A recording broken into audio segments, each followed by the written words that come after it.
Hey, this is Michael Lindsay from Vital MX. I've got Steven Tokarski with me.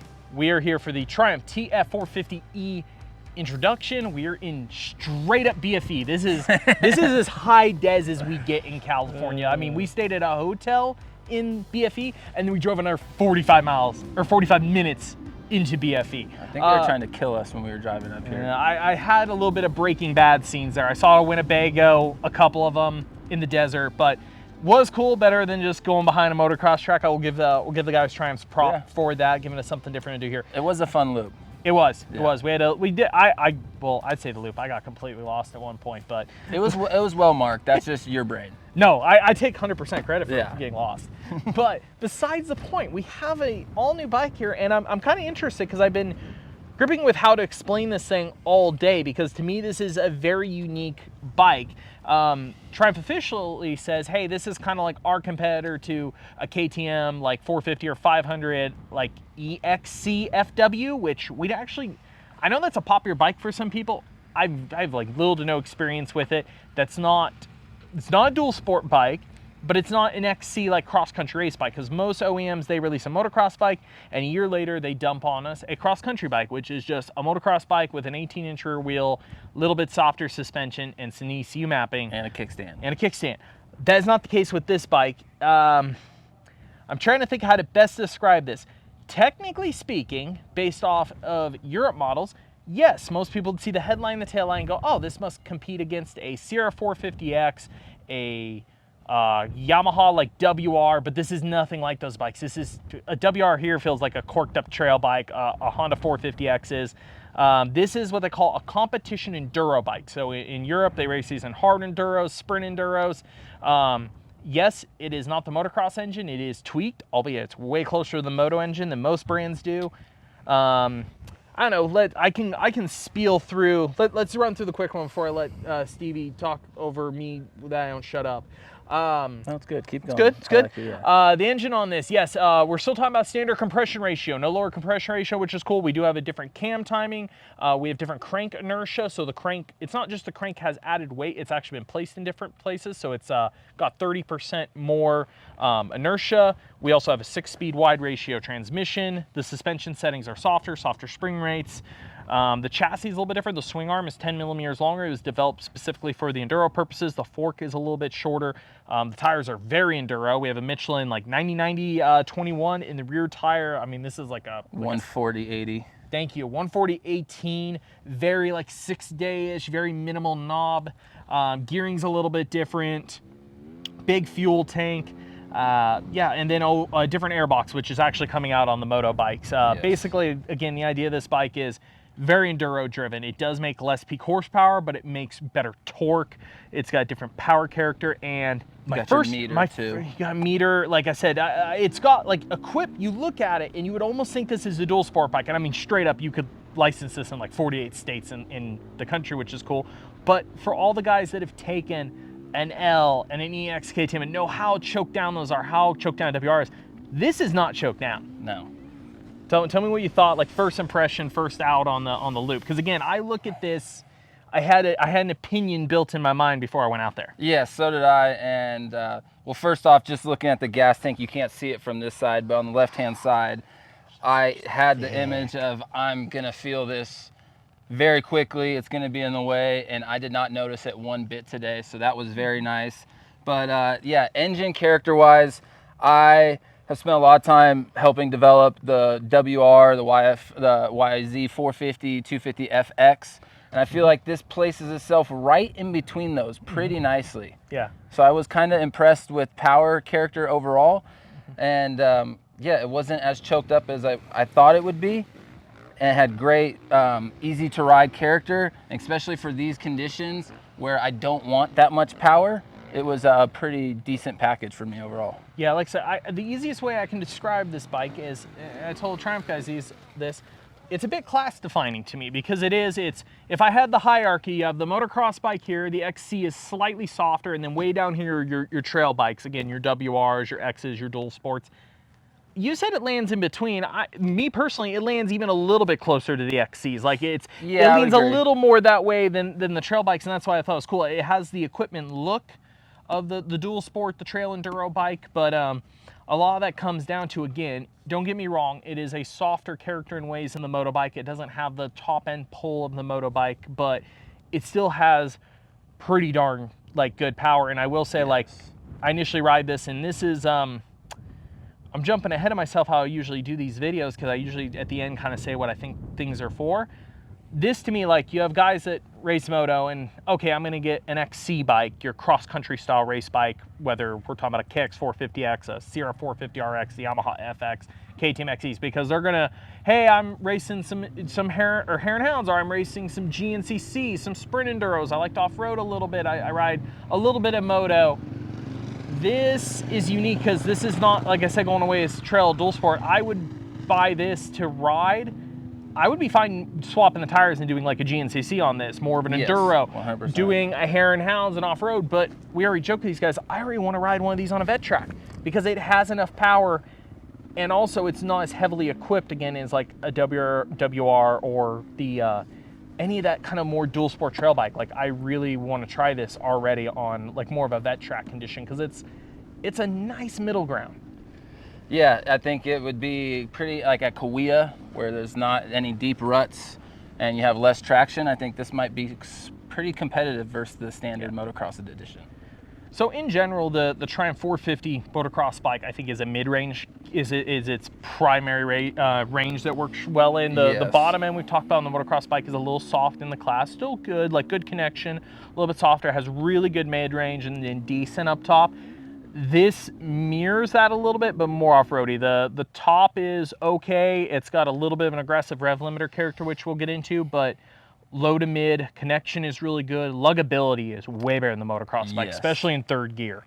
Like, third gear is amazing. I caught myself today thinking I was in second gear, lugging it through some of these tight sections, and then I was like, what gear am I in? So I downshifted and I was like, holy shit, I'm in third gear. And it was very easy to lug in third gear, had good throttle to rear wheel connection, didn't have to use the clutch much. So I was really impressed with luggability and throttle response down low. Yeah, I spent most of the day in third and fourth. Other than really tight stuff, I'd go to second when I wanted a lot of punch. And a little bit of that has to do with, I would say, like the gear ratios. First is pretty tall. Second is pretty punchy, but a little short feeling. And third is so big that I caught myself coming out of fast sections. If I went from third to second, like, there was a lot of engine braking. Second is pretty down there. But again, where it made up for that is, even in really tight ravines, I was just riding around third gear.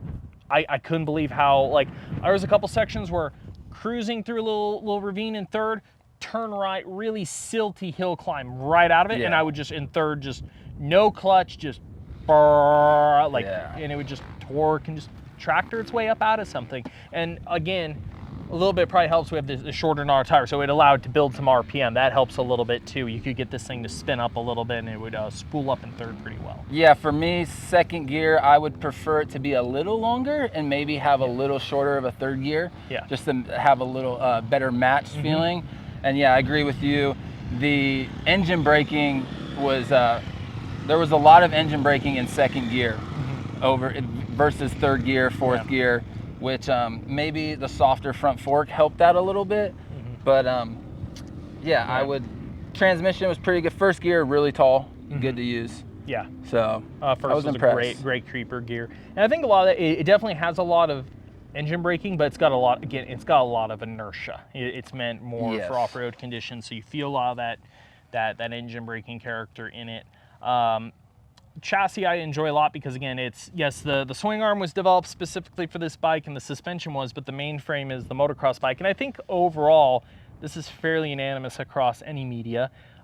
Triumph's biggest positive coming into the space has been a lot of people really like their chassis in general. It's a good mix of stability, comfort, kind of does everything pretty well. So this transfers really good into not only a race off-road platform, but even if you were doing more play riding platform on this. Yeah, it has really good predictability for me. It doesn't do anything weird. I can hit stuff hard, and I have good stability, and I can feel confident that it's going to do the same thing every time I hit that bump. So yeah, they did a really good job with this chassis. The engine mounts, I feel like, help, especially in these conditions. It's a little more accepting of the rocks and the small bumps. Yeah, because this model has different engine mounts than the motocross bike. Yeah, a little bit more open, a little bit more so movement. even the smaller, slower speed sections, I feel like this chassis accepts rocks and smaller bumps really well. Also with having good high speed stability and comfort. And again, I think one of those talking points, like if I think of a lot of the competition in this space, if you take their XC models, they're so heavily based off the motocross bike. And we've been talking about this. Current motocross bikes are getting really aggressive. Like, yes, the steering input, the rigidity, they have a lot of peak performance, but maybe track toughness has been a little bit of a struggle with most OEMs the last couple of years. So when a lot of them adopt their motocross chassis into an XC bike, yeah, they can be a little twitchy, they can be a little touchy, but then I said you take the big swing and you get into their dual sport / trail / corked up enduro models, then the bikes typically take the Honda, the XL have their own chassis, and that thing's more soft and comfortable, and the KTM has a different chassis, but that bike is really heavy with it. Where yes, this adds a little weight. That headlight up there adds a little weight, but it's only a little bit more in the motorbike. So again, I kind of love the very racy inspired character that this chassis brings, but without being the negative that we've seen with some people's motocross frame when it's brought to their off-road model. It's got fairly good comfort, fairly good stability. It's like you said, biggest thing is it's predictable. I felt like more of if I'm trying to adjust stuff, it's off the suspension, which is definitely softer. Again, it's not, you have moto suspension, XC bikes are a little bit softer, your cross-country models, then this is a step softer than that. It's really plush initially. It's meant to deal with roots and rocks more, and it definitely is pitchier. So yeah, but I feel like this would suit a GNCC East Coast to West Coast condition better than say the YZ450FX that is a little on the stiff side. So if you do go back east in it, it's really stiff and can get harsh in the slower speed, rooty stuff, where this has a good balance of handles the high speed stuff. And then say you go back east with it, it has good comfort and performance and slower speed stuff as well. I think the chassis safe there where it is on the soft side, and you can definitely in the sand rollers and the faster stuff out here when we got out of the canyons, you could blow through on this stuff, but the bike had good stability. So you feel that clank, but the bike would continue at least straight. Again, that predictability comes out in it. But yeah, the suspension, again, your XC bikes are softer than moto, but they're still not soft enough when you get into, I always take the GNCC example of a snowshoe, really rocky, really tree roots. You get on that stuff, and even an XC bike feels like a motocross bike. It feels really deflective, where this is really accepting in some of the rocky washes we were in that just have rocks scattered everywhere, and you're going fast if you can't avoid some of them. You're just kind of bouncing off them, but how much more accepting it is, and it doesn't upset the bike as much, and things of that nature. Yeah, so we did go a little stiffer from stock. I felt like we had a little bit of pitching, maybe a little rear high, front low feeling. Yeah, I think the rear overpowers the front a little bit. Yeah, I would almost want to do 10 millimeters shorter on the rear as well with the front fork, which would balance it out a little better. We did go 2 clicks softer on the front fork compression and 2 slower on rebound. It was pretty tight coming out of the box at 6 and 8, so we didn't, or actually 8 and 9. Yeah. So we didn't want to go too much with it. I could have probably gone a little more, and then did the same with the rear, just kind of slow it down, give it a little more hold up. It really helped me in the high speed, the bigger bump stuff, had more hold up. It had less head shake, a little less, didn't get as deep in the front for me, but I did give up just a tiny bit in the rock sections.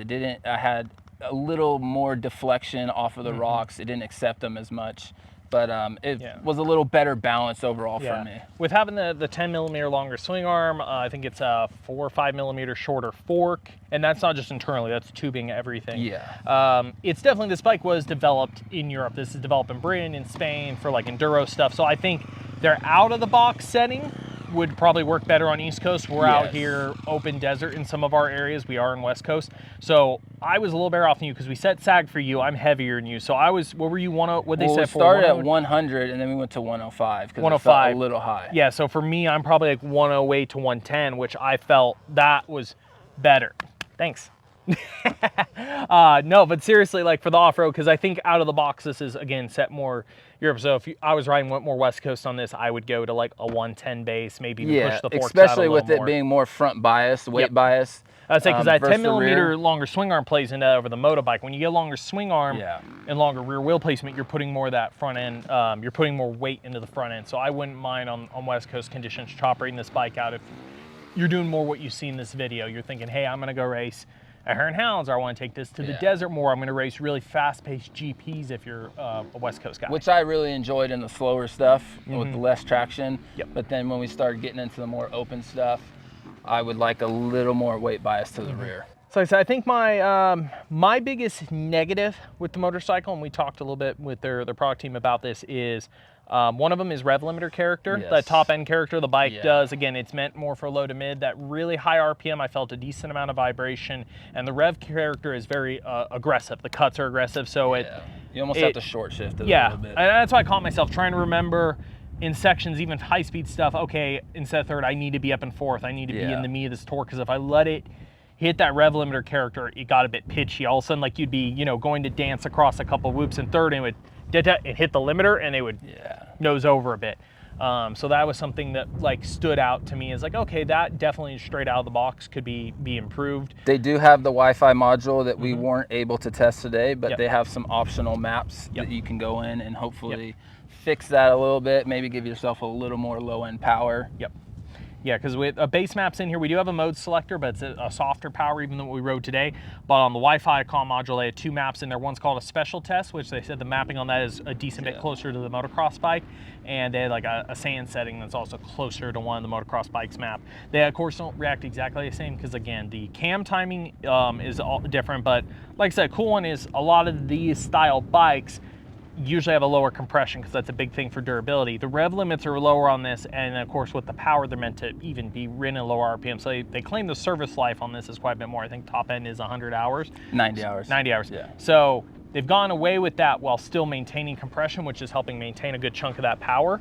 But like I said, other OEMs sacrifice some of the compression when they're doing the cam timing which sacrifices more power but gets them more durability. And the cam chain's DID, which we kind of forget sometimes. Yeah, I forgot about that. I said that during when they're going through the pitch. I always think of DID as motorcycle chains. Like, oh, it's got a DID cam chain in it.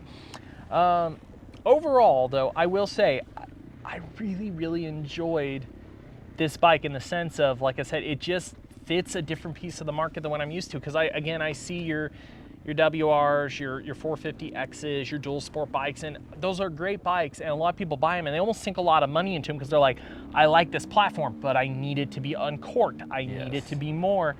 This is when I thought of those bikes. This is kind of what I wish they felt like out of the box. Like, hey, I've got the really plush suspension. I've got also that it's daylight. We haven't got to try, but that headlight looks gnarly. Like, it's big. And Chris Johnson tested it. It is very durable. He crashed pretty good with it today, and he can claim that it is very durable. Poor Chris. I thought he was all skinned up. But like I said, I look at the platform like, yeah, this is like that bike I can buy, and I can plate this in Arizona or Montana. It's super easy, but I'm not out there buying a Vortex and redoing the airbox kit and all that stuff that you have to do to a lot of those other bikes. And it has a steering lock, which is pretty cool.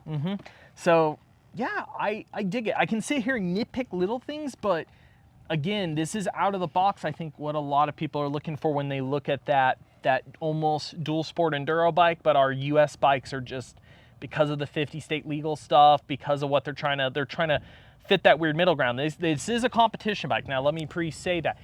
Because of the headlight and taillight, the law stuff, like, this is easy to plate in certain states. However, this is technically a closed course competition bike. It does have a spark arrestor, it's at 109 dB sound, max RPM.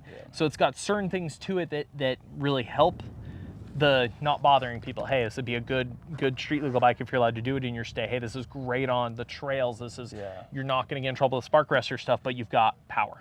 Yeah, it's a good Swiss Army bike. I feel like it can do a lot of things well with minimal changes. Yeah, the first thing we already asked Triumph, I think we'll get our way on it, is I think we're going to throw like AT81s or an MX34. I want to do this against the RC model on some vet tracks, because I legitimately think this is a really good all-around bike. And I've always said that about a lot of your cross-country models.